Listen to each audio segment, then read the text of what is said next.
Hi everyone, I'm back with a review of the new Jessie Ware album, Superbloom. UK disco revivalist Jessie Ware is returned with a new album. It's amazing, once again, of course, as it always is with her. Uh, she's been incredibly consistent this decade with albums like What's Your Pleasure in 2020, which was like a sort of nostalgic sounding 80s synth inspired album, very romantic. And then That Feels Good in 2023, which was her disco revival album. Very funky, very groovy, just a great album.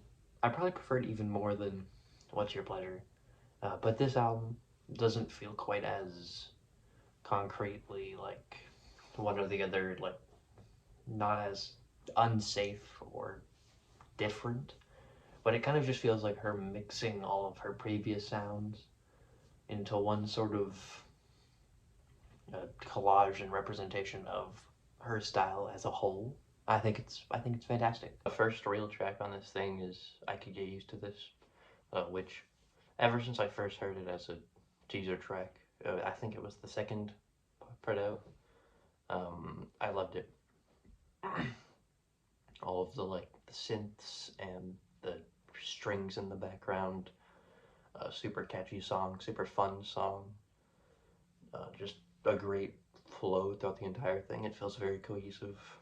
It's a fantastic song. This whole album really balances the 80s synths and the disco grooves that she has done before very well together, especially on a track later, Sauna, which is just such a freaky song, such a funky song.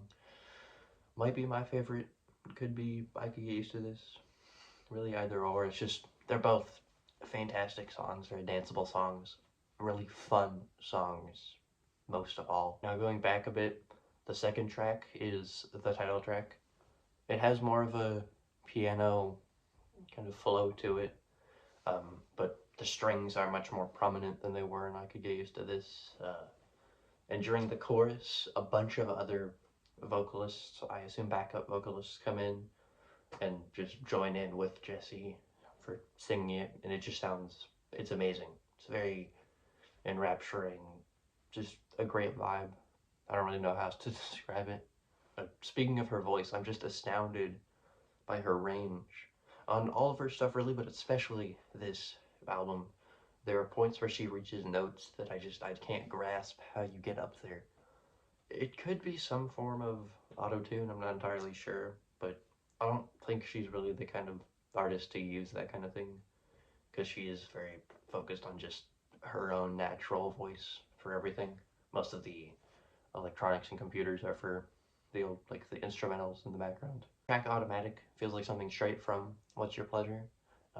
Very nice bassy electronic synth groove, um, a vocal tone that feels much mellower compared to previous stuff, which is something that was on What's Your Pleasure. She had a very soothing quality to her voice.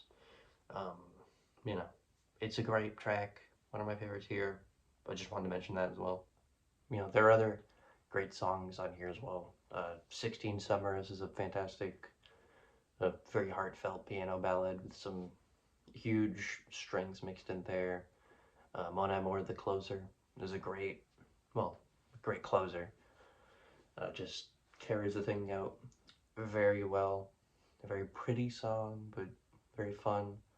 Um, Don't You Know Who I Am? It's great as well for the kind of the same reasons. You know, Ride, it was the big single from this thing, and while I do enjoy most of the track, the chorus kind of feels annoyingly TikTok-ish, I guess. I've thrown out the use of TikTok in some of my reviews in the past. I don't know why it keeps popping up, but that's just kind of how a lot of modern pop music feels to me, like it was designed for TikTok. This song especially uh, goes into that kind of idea. I'm sure it'll be a big hit if people find it, but you know. The only track I really don't enjoy is Mr. Valentine. I find it very annoying, especially on the hook. Um, I would I would sing it, but I probably shouldn't. That would be very painful for people to watch me do that. But I find a lot of like the ooh, and all that kind of annoying, even if it's present on previous stuff on the album. But it just feels very tacky to me.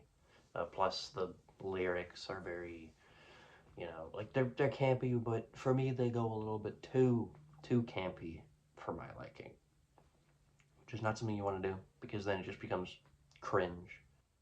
But other than that song and a couple kind of blunders in the hooks and stuff, I think Jessie's come through with a phenomenal display of her overall creative ideas and kind of how she's been through her past couple records and her transition in the 2020s from kind of stale R&B from the 2010s to being a much more interesting artist now.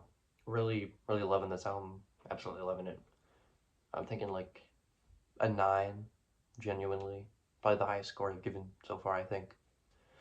Yeah, that's really about it. I can't say much else.